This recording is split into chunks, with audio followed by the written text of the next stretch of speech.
নমস্কার বন্ধুরা, রোশনাই সিরিয়ালের আগামী পর্বে দেখানো হবে এঙ্গেজমেন্ট পার্টিতে আদিত্যকে রোশনাই পরিষ্কার করে জানিয়ে দেয়, আমি এসব মেসেজ করিনি, আমি কেনই বা এসব মেসেজ করব।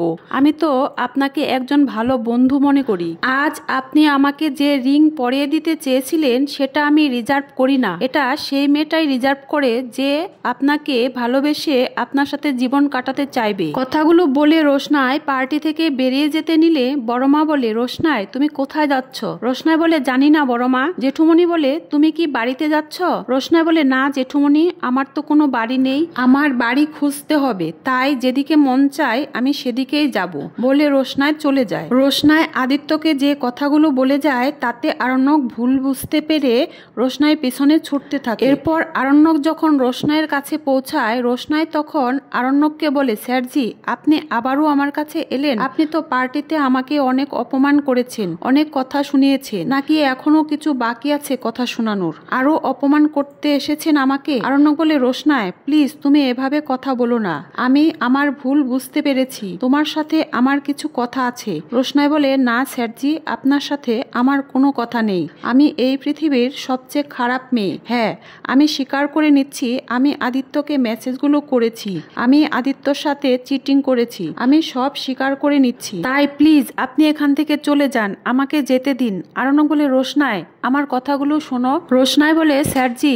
আপনি তো সবার সামনে আমাকে বললেন আমি কত খারাপ মেয়ে, গরিমা দিদি কত ভালো মেয়ে, কত মহৎ মেয়ে, তাহলে আপনি আমার কাছে কেন এসেছেন? যান গরিমা দিদির কাছে যান।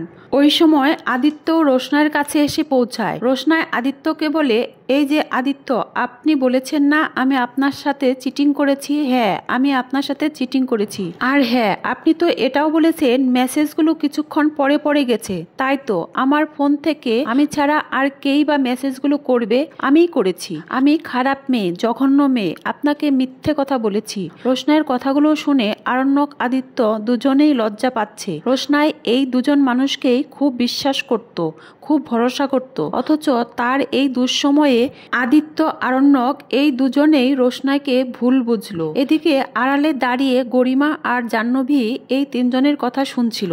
গরিমা জাহ্নবীকে বলে, দেখেছ জাহ্নবীদি, এত কিছুর পরেও এই দুজন মানুষই আবার এই মেয়েটার কাছে ছুটে গেল। জাহ্নবী বলে, তাই তো দেখছি। গরিমা বলে, দেখো জাহ্নবীদি, এই দুজন মানুষকে রোশনাই এটা ওটা বুঝিয়ে নিজের আয়ত্তে করে নিল। জাহ্নবী বলে, চলো গরিমা আমরা ওখানে যাই। গরিমা বলে, যাবো? জাহ্নবী বলে, হ্যাঁ চলো, আরণ্যক আদিত্য যদি যেতে পারে তাহলে আমরা কেন যেতে পারবো না? এই বলে জাহ্নবী গরিমা ওখানে যায়। গরিমা আরণ্যককে বলে, আরণ্যক তুমি এখানে কি করছো?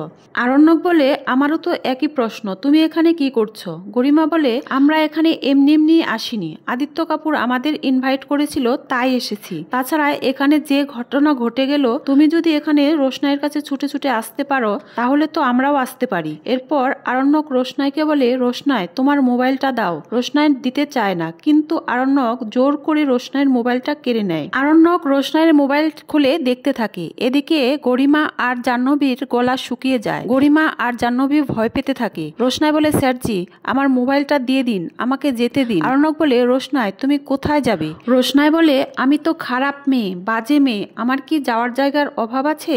যান আপনারা, আমাকে যেতে দিন, আমাকে নিয়ে আর ভাবতে হবে না আপনাকে। আরণ্যক বলে, রোশনাই তুমি কোথাও যাবে না, তুমি আমার সাথে আমাদের বাড়িতে যাবে। গরিমা বলে, আরণ্যক তুমি কি বলছো? তুমি ঠিক আছো তো? এত কিছুর পরেও তুমি এই মেয়েকে আবার আমাদের বাড়িতে নিয়ে যাবে? এরপর রোশনাইকে বলে, তুমি আর কত ছেলেকে ফাঁসাবে বলো তো? কখনো আদিত্য কাপুরকে, কখনো আরণ্যককে, তোমার কি লজ্জা বলে কিছু নেই?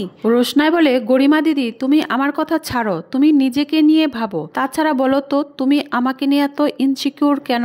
তুমি তো আমার থেকে কোনো অংশে কম নও, তাছাড়া স্যারজি বললেন তোমার রূপ আছে, গুণ আছে, এত বড় বাড়ির মেয়ে তুমি, তাছাড়া এত ভালো ভালো কলেজে লেখাপড়া করেছ, আর এদিকে আমাকে দেখো, আমার তো কেউ নেই, না আছে বাবা, না আছে মা, না আছে ঘর বাড়ি, আমার তো কিছুই নেই, তবু তুমি আমার সাথে কেন হিংসে করো বলো তো? আরণ্যক বলে, রোশনাই রোশনাই, তুমি এটা কি করে বলছো? সত্যি কি তোমার এই পৃথিবীতে কেউ নেই? রোশনাই বলে, না, সত্যি আমার এই পৃথিবীতে কেউ নেই। এরপর আরণ্যক আদিত্যকে বলে, আমাদের দুজনের মধ্যে রোশনাইকে নিয়ে যে ভুল বুঝাবুঝি হলো, আসলে এর মধ্যে একটা ষড়যন্ত্র কাজ করছে। আরণ্যক আদিত্যকে বলে, আমি রোশনাইয়ের সাথে আলাদা করে কথা বলতে চাই। আদিত্য বলে, তার জন্য পারমিশনের কোনো প্রয়োজন নেই, তোমার যখন ইচ্ছা তুমি কথা বলতে পারো। এরপর আদিত্য রোশনাইকে বাই বলে চলে যায়।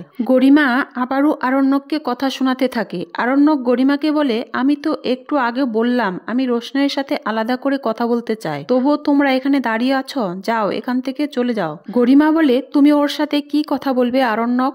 আরণ্যক বলে, আমি রোশনাইয়ের কাছে জানতে চাই আসলে এই মেসেজগুলো কে করেছে, এই সবটা জানতে চাই। কিন্তু গরিমা জাহ্নবী ওখানেই দাঁড়িয়ে থাকে। আরণ্যক বলে, ঠিক আছে, তোমরা যখন এখানেই থাকবে তাহলে থাকো, আমি রোশনাইকে নিয়ে যাচ্ছি। এই বলে আরণ্যক রোশনাইকে নিয়ে গাড়িতে উঠতে গেলে গরিমা আরণ্যকের শার্ট টেনে ধরে বলে, তুমি এই মেয়েকে নিয়ে বাড়িতে যেতে পারো না। আরণ্যক বলে, এটা কেমন ধরনের ব্যবহার হচ্ছে? গরিমা আরণ্যকের শার্ট ছেড়ে দেয়। রোশনাই গরিমার এই আচরণ দেখে বুঝতে পারে আসলে আরণ্যক আর গরিমার সম্পর্ক ঠিক কোন জায়গায় দাঁড়িয়ে আছে। তো বন্ধুরা, পরের এপিসোডে দেখানো হবে আদিত্য পুলিশ অফিসারকে নিয়ে আরণ্যকদের বাড়িতে এসে হাজির হবে। তো পরের আপডেট পাওয়ার জন্য অবশ্যই আমার সাথে থেকো। ধন্যবাদ সবাইকে।